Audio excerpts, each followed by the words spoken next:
Սիրելի ժողովուրդ, մի անգամից հայտարարություն անեմ գործընկերները թող լրացնեն, հա։ Մեր աչքերի առաջ կենտրոնական ընտրական հանձնաժողովը հրաժարվեց վերակվեարկություն նշանակել։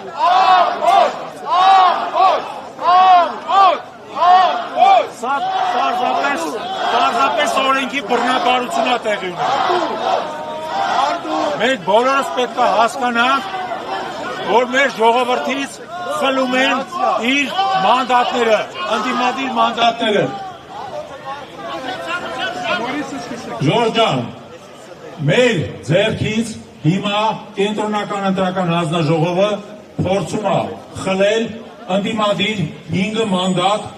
որը ըստ քվեարկության արդյունքների օրինական պետք է պատկաներ Բարգավաճ Հայաստան կուսակցությանը եւ ամբողջ ընդդիմությանը եւ ամբողջ ժողովրդին։ Դուք պետք է հասկանաք, որ հիմա այդ 7 անդամները գլուխը կախ ընդունելով, որ իրանցից յուրաքանչյուրը սխալ է, մասնավոր խոսակցությունների մասին մենք ուրիշ բան չենք կարող անենք, գնացեք դիմեք սահմանադրական դատարան։ Ես կարծում եմ, որ մենք բոլորս մեր իրավունքին պետք է կարողանանք տեր կանգնենք։ Սահմանադրական դատարանի շուրջը սրանից 10 անգամ շատ մարդ պետք է հավաքվի ու տուն չպետք է գնանք, մինչև Բարգավաճ Հայաստանի մանդատները չվերականգնեն։